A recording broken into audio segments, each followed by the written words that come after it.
Her şey bir gece saat 22'de gelen bir telefonla başladı. Aslında bu serinin değil, benim hayatımın değişme hikayesiydi. Değişen hayatlar fikri, önce benim hayatımda patlayan küçük bir bombanın enkazından çıktı. O geceyi çok iyi hatırlıyorum. Ev dağınıktı, kafam daha da dağınıktı. Bilgisayarın kapağını kapatmıştım ama zihnim hala işle meşguldü. Mailler, teslim tarihleri, bir sonraki toplantı. Kendimi hep işiyle var olan biri sanıyordum.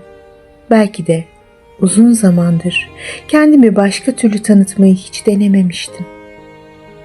Saat 21:58'di. Mutfağa su almaya kalktım. Telefon salonda kaldı. İyi ki öyle kalmış.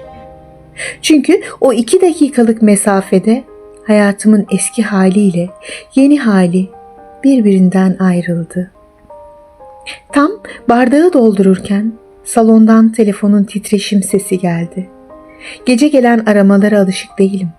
Bir an içimden acaba bakmasam mı dedim. Ama biz hayatımızı değiştirecek telefonları zaten böyle açmıyor muyuz? İstemeyerek, isteksizce açarım da bir şeyler olur diyerek. Ekranda patronumun adı yazıyordu. Saat tam 22'yi gösteriyordu. İçimden bu saatte arıyorsam iyi bir şey değildir diye geçirdim. Haklıymışım. Konuşmanın detaylarını anlatmayacağım. Çünkü cümleler değişse de özü çok tanıdık. Şirket küçülüyor. Yapacak bir şey yok. Seninle çalışmak çok güzeldi ama. Ve o amadan sonra gelen cümle, yıllardır üzerine inşa ettiğim kimliğin altına kibrit çakıp bıraktı. Telefon kapandığında evde hiçbir şey değişmemişti.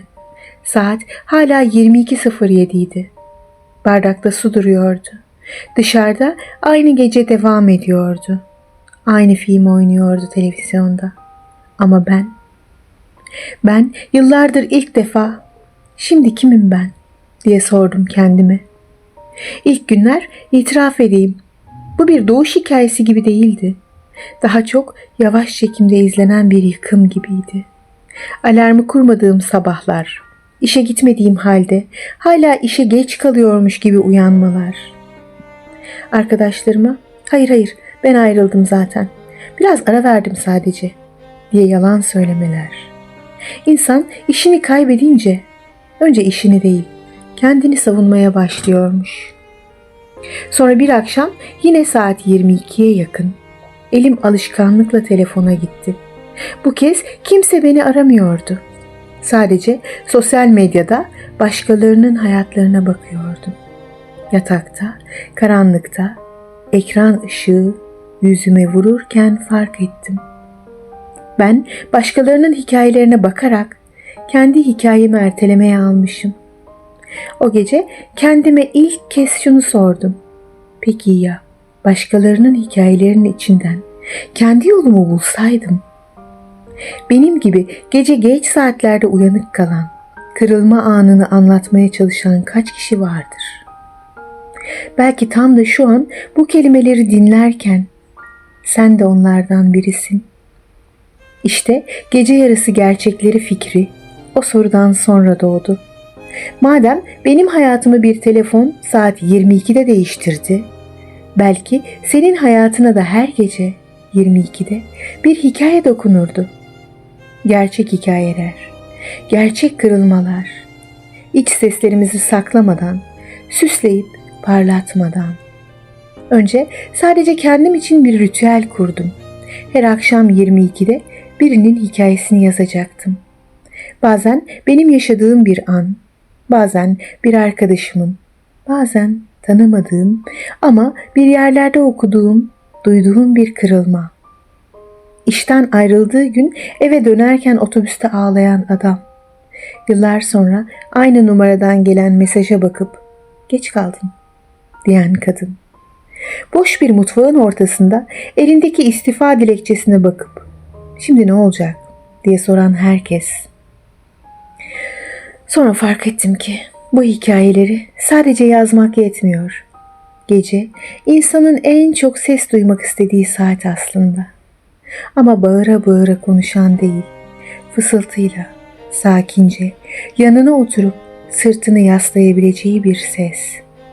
O yüzden bu seriyi sana bağırarak değil, bazen kendi kendime söylenir gibi, bazen seninle göz göze konuşuyormuşum gibi anlatmaya karar verdim. Çünkü bu kırılma anlarının çoğu kalabalıkların ortasında değil, içimizde ve çoğu zaman yalnızken oluyor. Belki sen hayatında hiç böyle bir telefon almadın. Belki işten atılmadın, terk edilmedin, büyük bir hastalık haberi almadın belki. Ama eminim birkaç cümleyle bütün planlarının değiştiği bir anın olmuştur. Bir artık böyle devam edemem anı. Bir ben nereye gidiyorum gecesi. İşte bu seri o geceler için. Her akşam 22'de biri bir yerlerde farkında bile olmadan hayatını değiştiriyor. Ben de bundan sonra bu saatten itibaren başlayan kırılma anlarının peşine düşeceğim.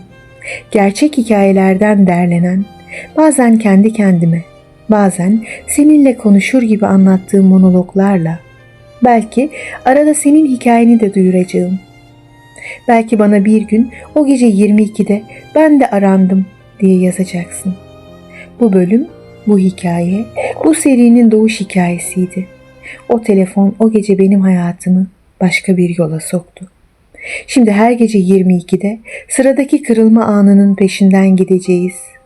Eğer sen de hazırsan kulaklığını tak ve bu gece, yani ilk geceden itibaren bu yolculuğa birlikte çıkalım. Ve eğer kendi kırılma anını anonim olarak paylaşmak istersen bana yazabilirsin. Hiçbir isim yok, hiçbir detay gerekmez.